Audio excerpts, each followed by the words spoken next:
On May 20th, 2020, the super cyclone Amphan hit the shores of Bengal, displacing approximately 3 million inhabitants.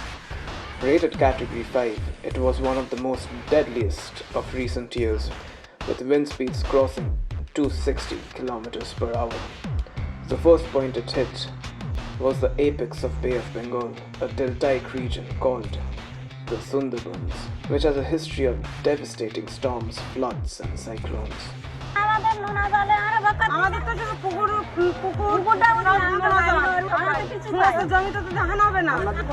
আমরা এই বছর আমাদের ধান ফসল হবে না, আর এটার একদম ভেঙে নিয়ে চলে গেছে। তো আমি খুঁটি টুটি লাগিয়ে আর লোকের বাড়ি কতদিন থাকবো, আমরা কোথায় থাকবো, কার বাড়ি থাকবো, কে টাকা দেবে? এমনিটা ঝড় হচ্ছে সারা রাত ধরে, তারপরে নদীর বাঁধ ভেঙে পুরো একেবারে ঘর দর সব ভেঙে পড়ে গেছে এবং গোটা চতুর্ধারে নোনা জল, আমাদের মিষ্টি জলও নেই। Welcome back.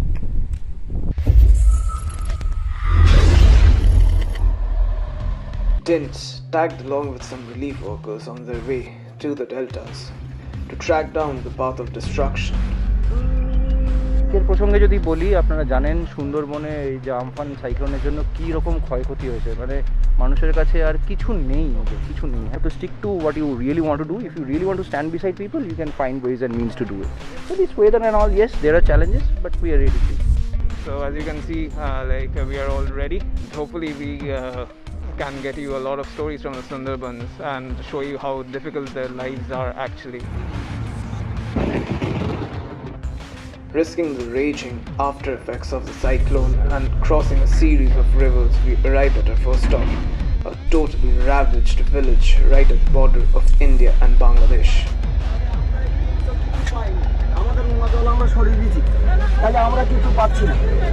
It's a terrible situation for people from these remote parts of the island. The whole area has been flooded. You can see behind me. বাড়ি তো আবার বানাতে হবে, তা কাঁচা বাড়ি, জলে বাঁধবো কোথায়? তো জল চলে গেলে আবার এখন তো বর্ষার সময়, আমরা তো মাটি পাবো না।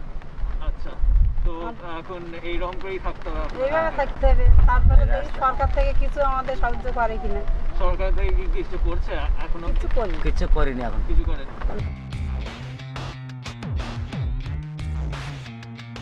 This is the center where the relief work is taking place.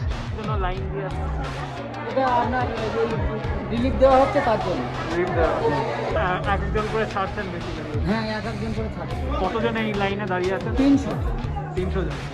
এটা কি পুরো গ্রাম? পুরো গ্রাম, তিনটে গ্রাম সভা নিয়ে।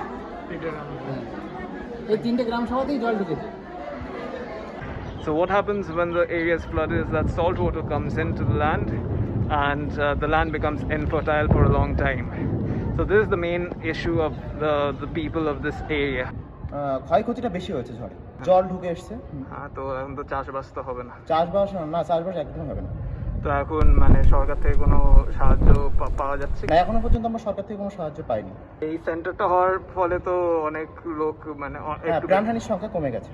তো 2-3 গ্রামের লোকই এখানে এসছে, সবাই চলে এসেছিল এখানে, সবাই এসছে, বেশিরভাগ মানুষ এখানে চলে এসেছিল। As you can see, people have already lined up, even in this terrible weather.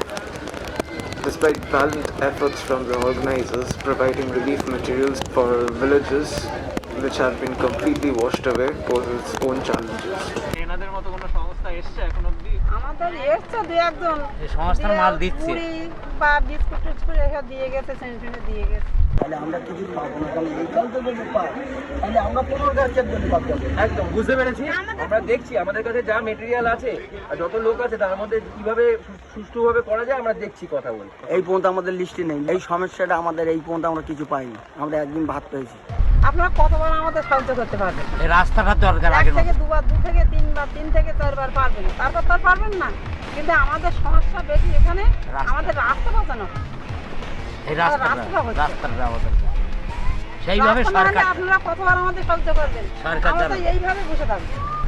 It has been almost 1 week since the deadly cyclone of Amphan has hit the shores of Bengal. Sunderbans are covered with mangrove forests, saving cities like Calcutta from cyclones like the Amphan for years. But due to the constantly changing nature of these islands, mainly due to erosion, the residents of these islands face a lot of difficulties in their daily lives. We are going towards Bosaba now. This is the last point still where we can travel by car. As you can see, these people are carrying supplies to the places which are remote. We'll be going to the places where there have been maximum damage and damage to the dams, and we'll probably be talking with some people who are mending the dams. চতুর্ধারে নোনা জল, জলের খুব অভাব মিষ্টি জলে। পুকুর ঘাটটার গোটা সব দেখুন সব চতুর্ধারে নোনা জল। তারপরে আমাদের থালা বাসন জিনিসপত্র মানে ভেঙে গেলে জল ঢুকে যদি এধার দিয়ে ঢুকে সেধার দিয়ে বার করে দিচ্ছে, সেধার দিয়ে বার করে দিচ্ছে, চাল টাল উড়িয়ে নিয়ে চলে যাচ্ছে, তাহলে আমাদের আর কি থাকে? এই এটা আপনার ঘর? হ্যাঁ। এটা নতুন করে বানাচ্ছেন নাকি আবার? তা আমরা থাকবো কোথায়, কতদিন আর থাকবো বলি? যারা কাছাকাছি তাদের ক্ষতিটা বেশি হয়েছে জলটা ঢুকে, তবে ঝড়ে কিন্তু ক্ষতি করেছে প্রচুর। আমরা ভয়ে না হলেও 7 থেকে 8 দিন বাড়িতে আসিনি, ভয়ে আর আতঙ্ক ছিলাম। এখন পরস্পর যত বাঁধবন্দি হচ্ছে তত একটু সুবিধা হচ্ছে, ভয়টা একটু কাটছে। এই ঘরের মধ্যে ঢুকলে যে কোনো মতেই চাপা পড়ে যাবো, চাপা পড়ে মরে যাবো। Right now, I'm standing on a handmade bank made of mud. The villagers themselves made this bank. It is kind of a temporary solution. 3150 এইবার একটা গাড়ি ওই টুকটুক করে করছে। এই আমরা নিজেরা থেকে কিন্তু এই ভাঙনটা বেঁধেছিলাম, তারপর এসডিও সাহেবের কাছে গেলাম, এসডিও সাহেব এইটা নিজেরা করেছি। আমরা এবছরেই প্রথম দিকে সিজনের শুরুতে 6 মাস আগে এই কাজটা করে গেছিলাম। সেটা পুরো ভেঙে গেছে এবার। হ্যাঁ, এটা পুরোটাই ভেঙেছে এবং পুরো জল ঢুকে গেছে। But this is not permanent. Actually, what will happen is that when the high tide comes in, this will again be washed away. এটা যেটা তৈরি করছে এটা কতদিন টিকবে? এই যেটা কাজটা হচ্ছে বেশি দিন টিকবে না, কারণ এখানে প্রচণ্ড ঝাপটা হয় এই সাইডে। এটা কংক্রিট বাঁধের দরকার। এটা খালি জাস্ট কি বলবো, মাটিটা দিয়ে কোনো রকম বাঁধটাকে আটকে রাখা হচ্ছে, যেটা করার দরকার সেটা হচ্ছে না। The problems these villagers face is not just because of cyclones. Cyclones are just a part of the problem. Every year, these islands get eroded and washed away during monsoon due to changing patterns of the river. The constantly changing nature of the deltas and the lack of accessibility leaves the governing bodies with very little options. The people know that too, and that their only option is to adapt for their survival.